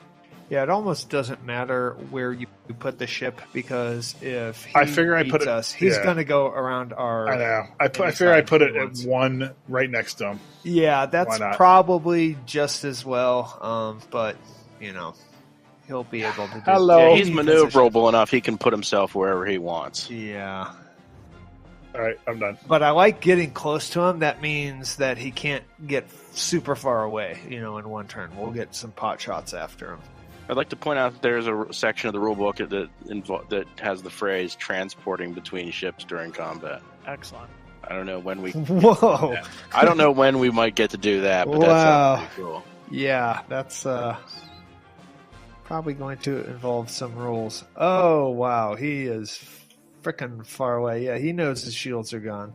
Yeah, he went all the way behind you, way the hell away from you all. Yeah. So, gunners, you guys can fire. Only one of you can fire. Only the turret can fire. You mean the coil gun? Yeah, the turret. Yes. Oh yeah, yeah. That's All right. So, our systems are affected by something that happened last turn. Is that something we figure No, out, or is every that turn you it just- No, it resets every turn. Oh, I thought he did something last turn that affects us now. No, he did. He attacked you, and that was it. And he fired on you, and that was it's very quick. We're going slow. But Okay, it's so I'm actually just going to really attack fast. then. Yeah, just attack. Okay, I'm going to use the ship's computer with the +1. So I've So you got get the plus D20 six. plus 6 roll, and I'm rolling. I rolled a 22. So you hit 22, his basically. forward shields. So do damage. 4d4. That's a lot. Yeah. Here we go. 4 damage coming. Yikes. 13. Wow. Yeah. It's away. So you actually hit him so bad that he actually took His children felt it. his children felt it. He actually took 2 more crits because every time you lose 20% of your hit points, you actually get an automatic crit.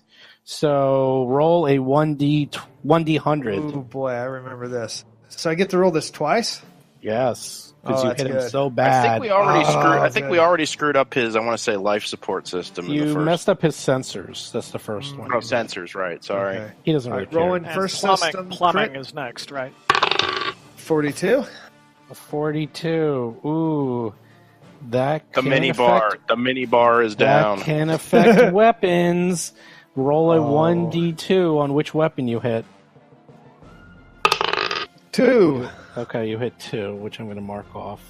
That's glitching. So one of his weapons is now glitching. That isn't Nice. good. That's what we like. Excellent. It doesn't affect this round. It affects next round. And now you roll another one. Okay, roll 'cause the you hit second. Knock out his other gun. Oh, 92. 92 is the power core. That's what we want, the power And core. Power core is actually pretty good because the power core, well, that affects engineering. Probably I his believe. speed, I bet. Yeah, it's Or very it popular affects Def a few Leppard things. album back there, the power core. Power is engineering, unfortunately, so he doesn't really care. So Oh. no, there's actually engines. Engines is engines. Do we want which is lower pilot or actions. higher numbers, or is it just kind of not matter? Well, you can see on the sheet 1 through 10 is life support, 11 through 30 is sensors, 31 to 60 is weapons, 61 to 80 is engines, and 81 to 100 is power core. Oh, So, there you okay. Anyhow. Well, I guess I play Sudoku this round since I have no line of fire. go. So I'm going to now fire at you. That 4 ain't going to cut it, so he misses you completely. And now we go again. Does anyone want to change their actions? I don't believe I went No. that round. I think we're in good shape right now. No, you didn't, Bob. Yes, so I would actually like to taunt him. Okay. Ooh. Okay, so to do a taunt, you just roll... Well, it's your taunt. Right. You're How do you intimidated. do that ship to ship? How is that done? Do you laugh at the superior intellect? Over the That's top. basically what you can do. It's bluff or intimidate. I would think you could turn off your comm system. I think somehow I want to intimidate him. So basically what I'm going to do is actually somehow transmit a message, basically like bat signal, into the sky. Please don't bring up minor science facts like we're in a void and there's nothing to bounce it off of. It'll just confuse everybody. No, it's like Wrath of Khan. I'm There's laughing gas at your in- superior intellect. Oh, I There's know, total but I need gas comms in for the that. void. There's a lot of gas that projected on. There you go. So that's right. It does look like there's gas on this. If you're in the Mutari Nebula, there is. I don't think we're in that nebula. 1 second. So, yeah, it's going to be Or you intimidating. just drop Trow and moon him. Rolled terribly. 13. 13. You call him a elderberry. And he's like, what are you talking about? Nope. Taunt does not He work. doesn't know what elderberries are. He has good self-esteem and does not respond to your taunt. He's Nope, thinking, not at all. that's some English thing. He doesn't know what that means. Anyhow, next up is the pilot phase. Ooh, I roll a 28. Beat that, Chris. Okie dokie. What's your pluses, Chris? Wow. 28! Oh my Nice. god. Oh, Can hey, we that's a Natural crit. 20. No, Natural we roll off. Nope, we roll off again. That's all that Piloting happens. crit. So we roll There again. should be a rule that natural 20 I beats don't see any your other. 28. I don't see that. It says 14. Well, I get a plus 14. Oh. So I don't have time to He's a continuously good put pilot. in. He's got a I don't have good time to pilot put in there. all the pluses all the time, so I'm just doing it Yeah. in my head like a genius. Okay, so Okay. 27. Nice. nice. 27 and 19. Oh, good lord. Seriously. 29. Yeah. That's You go such- first, Chris. All right. You know, to have a plus 14 at first level, you have to so min max. It's crazy. Maybe it's not first level. Yeah. I was just looking Who at said it. this person's first level? Yeah, he's not first Yeah. level. Also, to be fair, you realize we're totally winning this fight. Yeah, I know. All right, so let's do this like we do. Just get close to him. Yeah, no, so far he's knocked our drinks out of our cup holders, and that's about it. You bastard! Son of a bitch, I just had this thing detailed. You know what? I'm not even going to bother to rotate because it's stupid. Yeah, I move. pretty much. Really? Well, you're facing Awesome. the same way. I mean, Nope. I'm giving him my ass. yeah. Really? Showing him Ass my to ass. face. Why would Actually, no, I'm not That's doing fun. that. No. Wait, I don't know. I think you locked it in. You took your hand off the piece. I didn't You take my hand tap- off the piece, yeah. Yeah, you did. You tapped your monster. You took your hand off. You attacked. It's too late. All right. Committed. All right, that's fine. Yeah, because the thing is that we can't fire our forward weapons this way. You So- hit the That's button on the okay. chest clock. He's There's so no fast. taking It back. doesn't matter. Yeah, it doesn't just- matter. Doesn't matter. All right. Well, he's going to do the flyby again. Very risky move. Let's roll that. 18. Nice. Plus only 14, so let's see what that is. Does he make the 22? He makes the 22 easily. So he's going to get a free attack, and then he's going to go. Where are the escape pods? That's where he is. He literally went all the way around in a circle. Oh, he just say okay. He ends yeah. up he's one square from behind you. He flew around in a big arc and ends up right behind you. So he actually doesn't. Oh, yeah, that's true. He can do that, yeah. Oh yeah, he's Yeah. got a 12 and he moves 120 easily. I He's just doing did the donuts yeah, around teasing. us. Very easy. Yeah. You go first. You get one attack from your turret. And that's not going to have a any. That's all right. pluses You're other going to than mess the- him up. Okay, so I'm going to use the computer, get a +1, plus my usual 5, and we're going to roll, and we are going to get an 8. I rolled right. a 2. I rolled a 2. Didn't even come close. That is a miss. I didn't get that he's sound, though, getting- so no. that's good. No. Is that going to be the only attack that we get this round? Yes. Yep. All That right. was it. So he gets to It's like attack. Excellent piloting You already skill. did your taunt this turn, by the No, way. But does he that get was- I thought intimidate that was as last well? turn. Does he No, get we're still taunt? on this turn. No, we're still on this turn. Does Does Captain he get- gets... No, he only gets to do one action per round, and he did it in the Captain, engineering round. he's right behind us. What do we do? Steve, I'm counting it by the number of rounds that Chris is moving the ship. Oh, but He's keep in moved mind, the you ship did... 4 It goes times. I've only had 3 engineering. actions. Yeah, you missed one round, so... Not by choice. That's why I said I hadn't gone. That's why I was going. Oh, well, you went last... You already gotta- did your plus. Yeah, the taunt was So- last round, so I have an action this round, right? No, that was engineering. You did that... No, because you added a plus to Jason. That was 2 rounds ago. Oh, so you did a last round? Yeah. Okay, you can Yeah, still because we do it. We're in just round rolled 4 for of initiative this again. night. Okay. Well, yeah, you missed the initiative. I'll say you can go back, but you still won't make it. I mean, it's only +2. It won't even come close. Okay, fine. But let's work out a process for this in the future. Well, so when that he we don't says actually skip combat's players. going to start, that's where you got to. I'm going to give my encouragement this round to. Your pilot, he needs. Is the engineer going to try and heal shields? He hasn't gone this round. He's not an engineer. And I can't switch. I can't switch And during the it's- turn. Okay. He's a gunner. The pilot, you've already gone this round. I have. Okay. Everyone. All right. Fine. There it is. look out the window. He attacks. He easily hits you on the forward shields. Easily? Not easily. Barely. Oh, you're not putting your Does pluses he? in. Oh, yeah, plus 14. Yeah. That's not with the plus Well, 14. no. Actually, his gunner is a mere +6, so he hits you with a 22. 8 He hits you for 8 points of damage. So, bye shields, and your hull goes from 35 down to 29. Shields are. He's our aft shield? No, your forward shields, because he did. This is the flyby, and he can shoot Oh, at any quadrant he wants. Forward shields are down to 0. Hull damage. Now he's firing his weapon during the gunnery phase. It's basically he does this flyby, which gives him a free attack, and then he's going to do his attack during gunnery phase. Yeah. He's getting lucky with this flyby. That's a 15 plus a 6, so it's actually a 4 because of things. He still hits you once again. This one's on your aft. He does 5 points of damage. It takes out your aft shields. Those are gone. And now your Aft shield's gone, Captain. What do we do? 8 points of damage, which I believe is that 20% of your full? We're losing structural integrity. Yeah, 8 is 7 is our 20%. You did say this craft was equipped with So he crits you.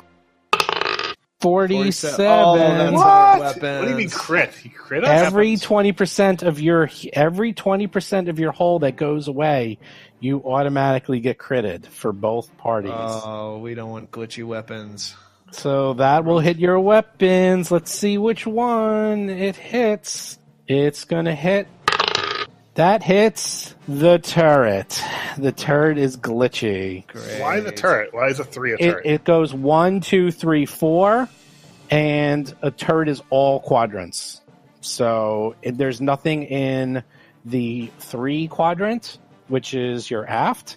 So it hits the turret automatically. Okay. What does the glitchy condition do? Glitching means that you get a -2 penalty using the turret from now on, Oh, we can work with that. unless you patch Work with it. that. No. Engineer.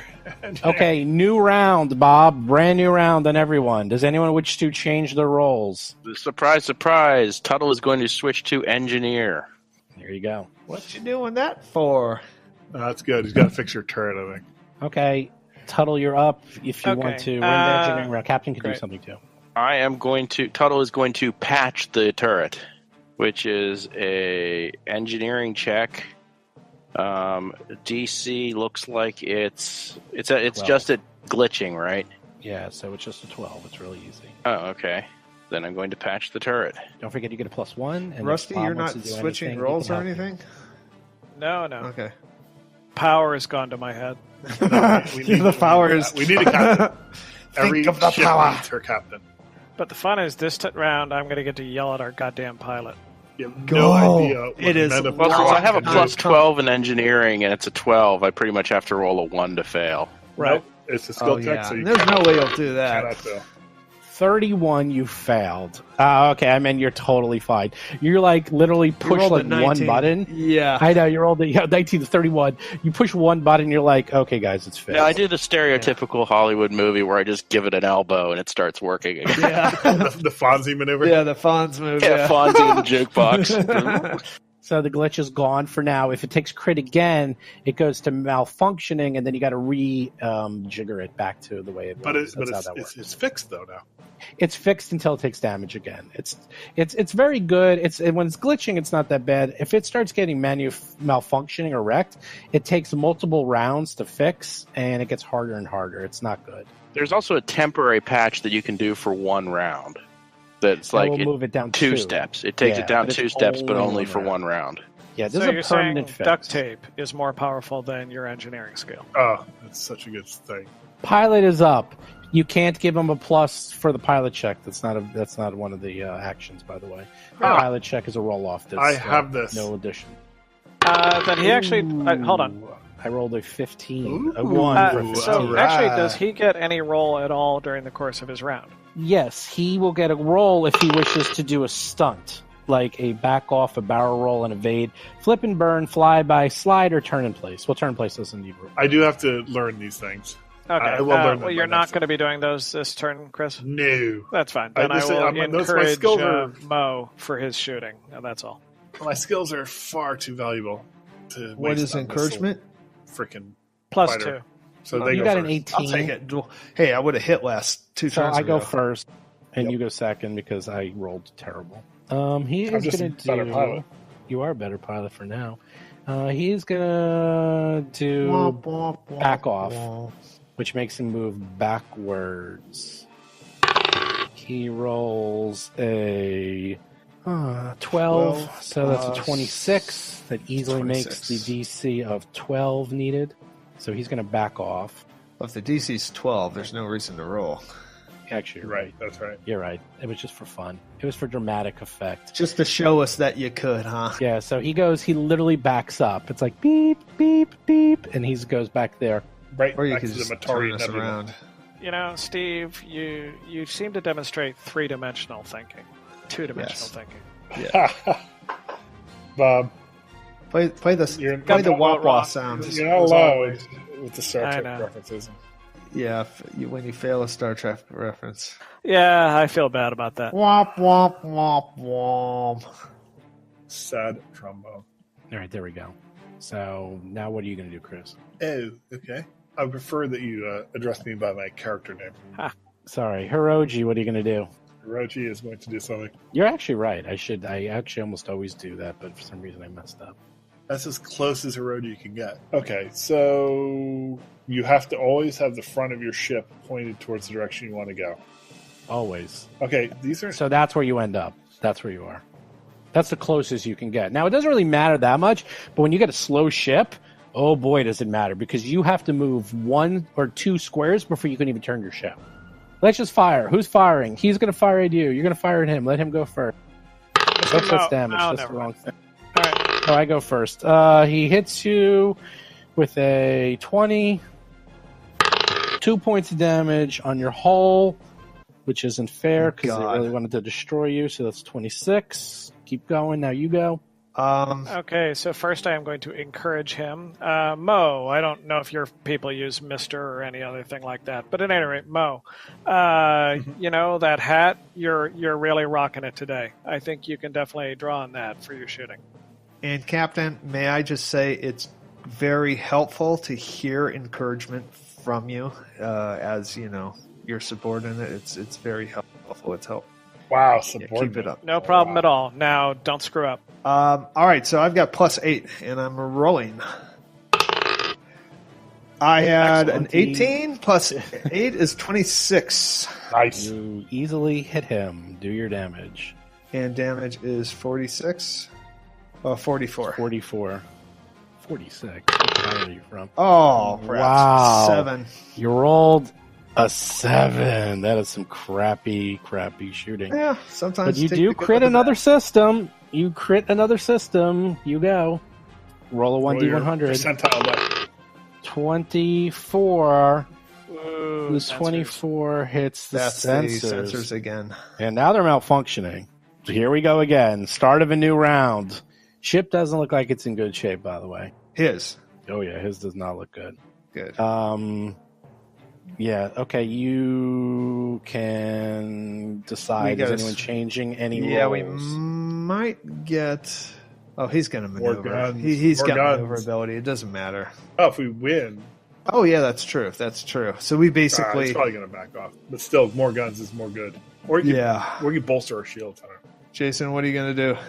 Or, Actually, I'm going to switch to science. what's Tuttle going to do? Yeah, so Tuttle's on science. Honestly, helping you with the shooting seems to be the best thing. Oh, that's a good thing. Yeah, The encouragement front is... guns, though, are short range. They're really short. Okay, Yeah. so you... Okay, anyone doing anything during engineering? No, because you don't have an engineer, and you already used taunt. Where's so- our engineer? Pilot More check. power. I roll a 32. You rolled a 13. You go first. Okay. Since we're in the helm phase, I'd also like to do a target system. Yes, you may also do your science officer thing. so you Okay, can I'm going to go for system. target system on his engines. Okay.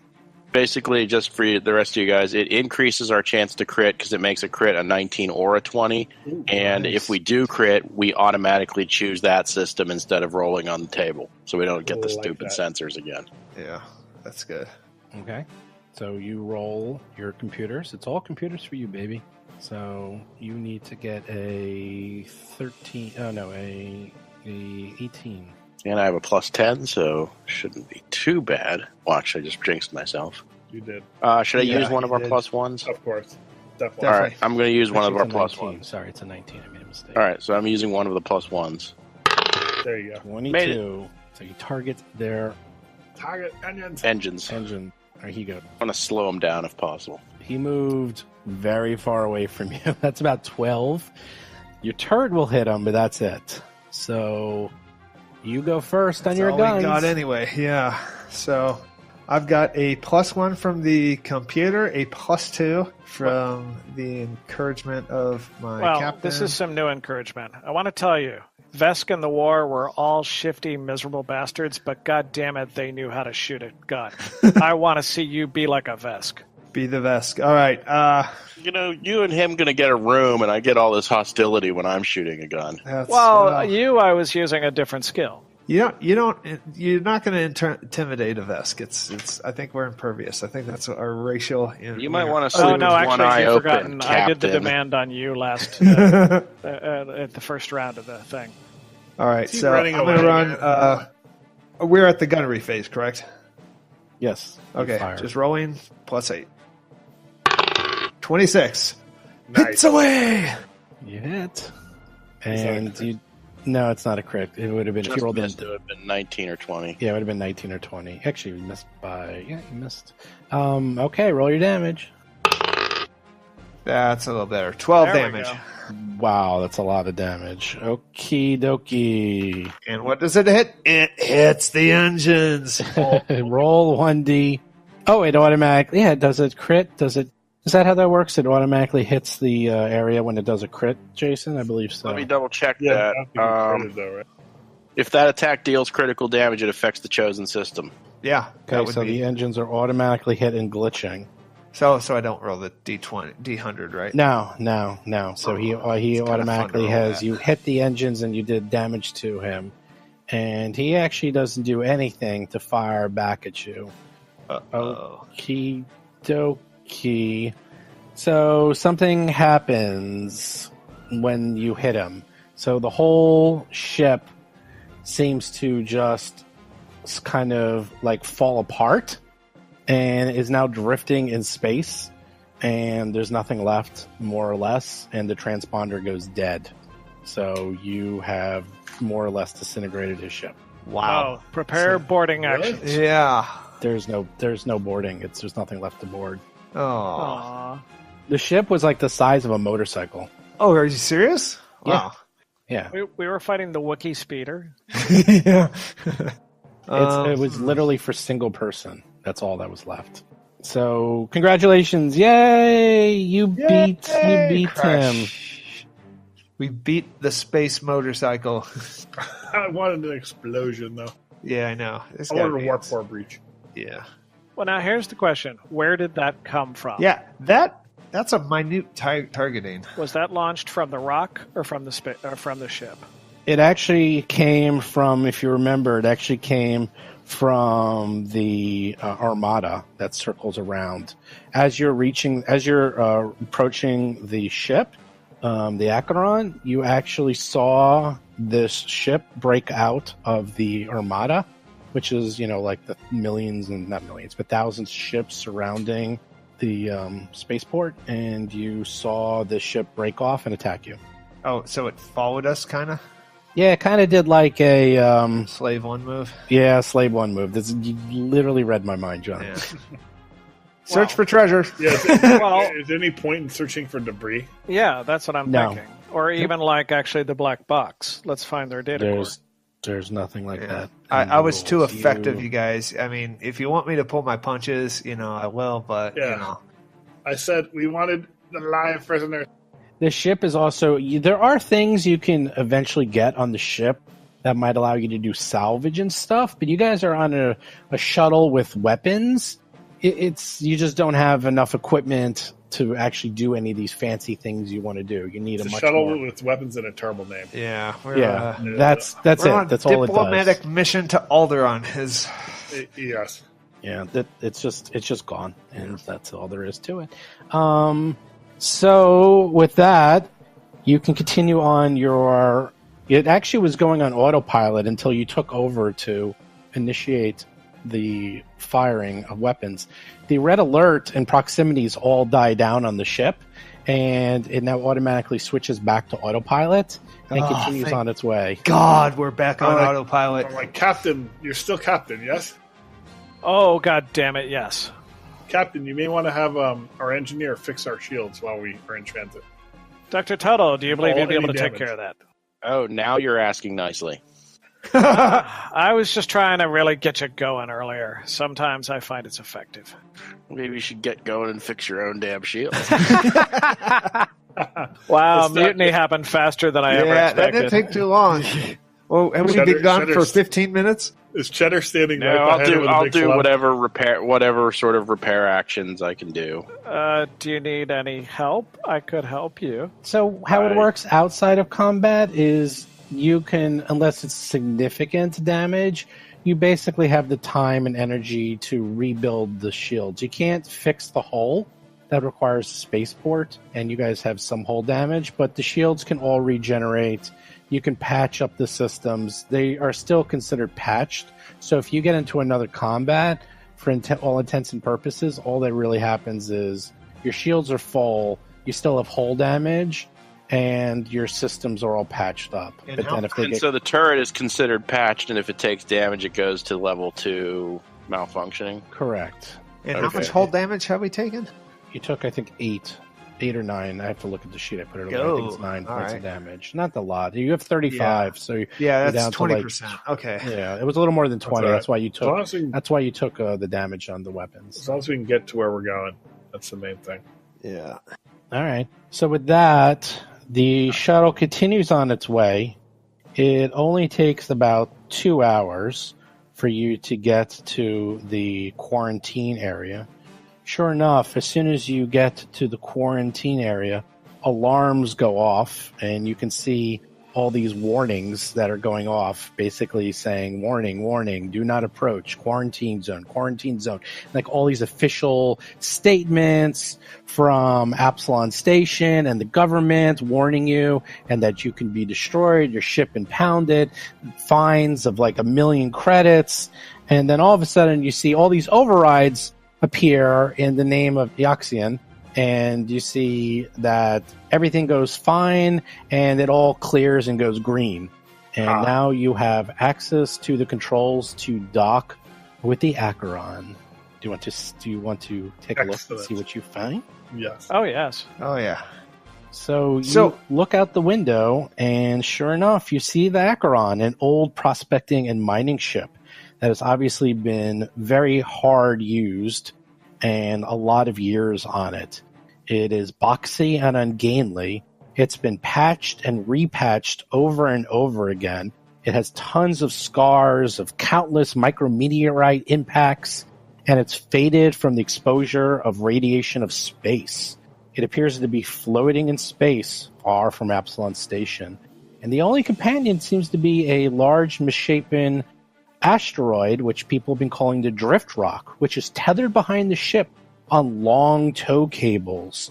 The Acheron transponder broadcasts a repeating message that the ship is under quarantine by order of Absalom Station security, warning away any curious onlookers and would-be explorers. Obviously, you were able to override all those warnings and were able to approach the ship without triggering any alarms. That is what you can see. And those are automated, right?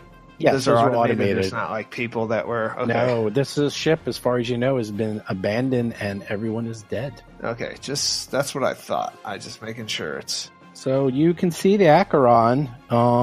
You can do sensor checks if you wish, and scan or do visuals or whatever you want. You still have all the actions, basically. The only action you really might want to do is a scan. You obviously don't need to do engineering or anything else, but you can do all the rest of it. Yeah, let's do some scanning. God, I wish we had someone at the science station. I mean, can we take 20 on a scan if we're not in combat? Can you take a 20 on your scan if you're not in combat? Yeah, if we're not in combat, I mean... Sure, I can't see why not. Yeah, there's no critical failure. That's very cool. So that's an automatic, like, what do you got, like a 32 or something? Yeah, that's a good 30? call. That's a very good call. Jason? Yeah, I'm checking. Is that computers? So It's computers. plus 10 naturally, so it's a 30. Okay, Plus the so computers for the plus 2 computers for the ship itself. Yeah, so 30. you're more than enough. You're able to easily scan it. You can identify the ship as a medium transport that can carry a full crew complement of 6 people. The sensors are unable to get a good reading of any life signs that might be present on the ship. However, you do know that the aft airlock is open, expose the interior of the ship to a vacuum. Acheron is armed, though none of its weapons are currently active. Its power supply is outputting bare minimum energy, enough for life support, gravity, and basic ship functions. And that's about it. Excellent. This thing is a tomb. Obviously, I will share all that information with everyone except Rusty. So I know nothing. That's fine. This reminds me of something called Azanti High Lightning in Traveler. It's so good. It was a spaceship that you can go on. And we're going on a spaceship. Let's do it. I think, can we park ourselves into the bay of that? Can we park our ship into There's actually 3 docks. There's one to the port, the starboard, and the aft. So the one in the aft is open to space, and the other 2 are not. You can do any of the 3 you wish. I think we should do aft, just like we can control that, and then just do the full sweep and clear. I think they're kind of inviting us in with the aft. Yeah, let's go. So you guys are going to dock in the butt. Yup. Oh, yeah. Well, when you put it that way. How can you resist? Okay, you guys dock in the aft, and let's pick this up next week and see if you guys survive the ship, the haunted ship. Yeah. Cool. Oh, it's going to be fun. There can't be anything wrong on a ship floating in space. No, it's totally harmless. In quarantine. This is our mission. Yeah, I'm sure there's no need to quarantine the ship at all. Yeah, we'll be fine. You'll be fine. It's actually a leisure vessel before this. So they just got a little out of control in the party, so you'll have fun.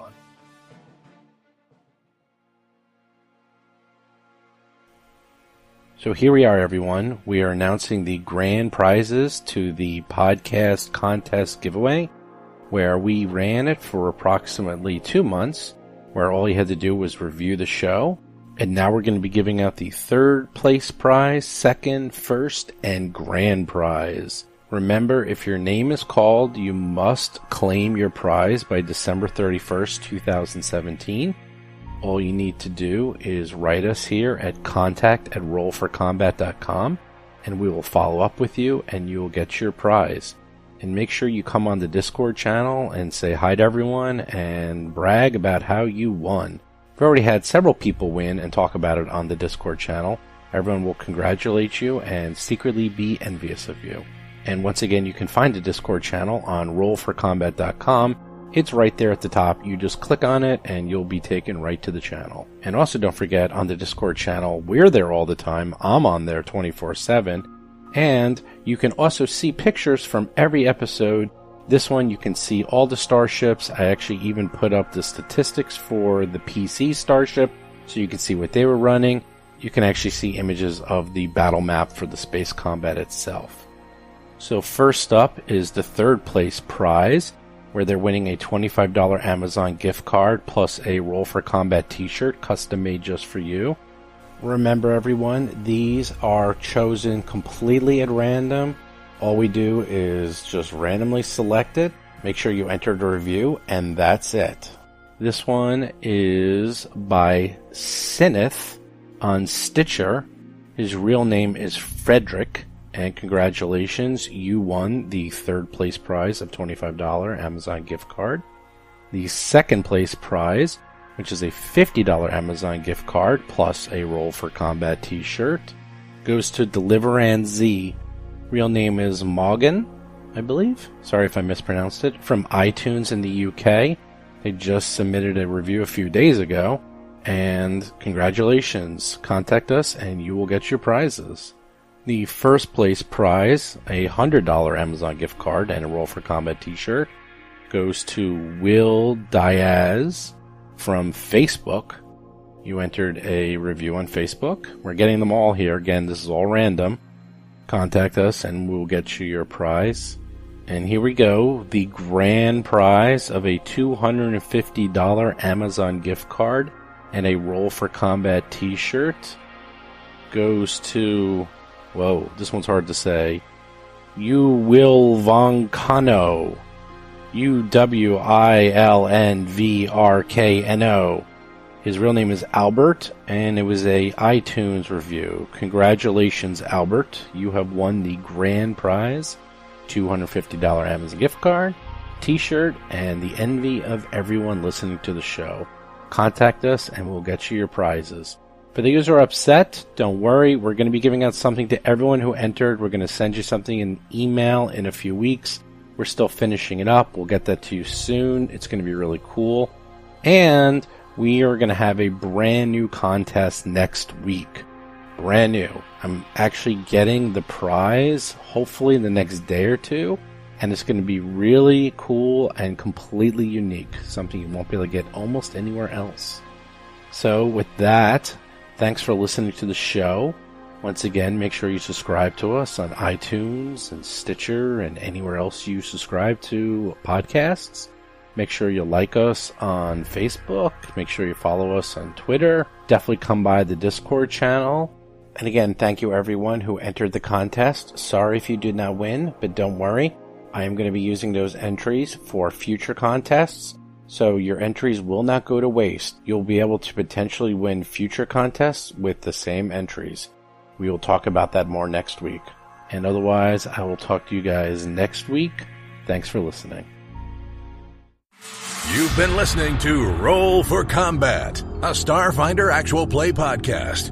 If you have a question or comment for the show, please visit us at rollforcombat.com or drop us a line at contact@rollforcombat.com. You can also find us on Twitter, Facebook, Discord, and other social media platforms.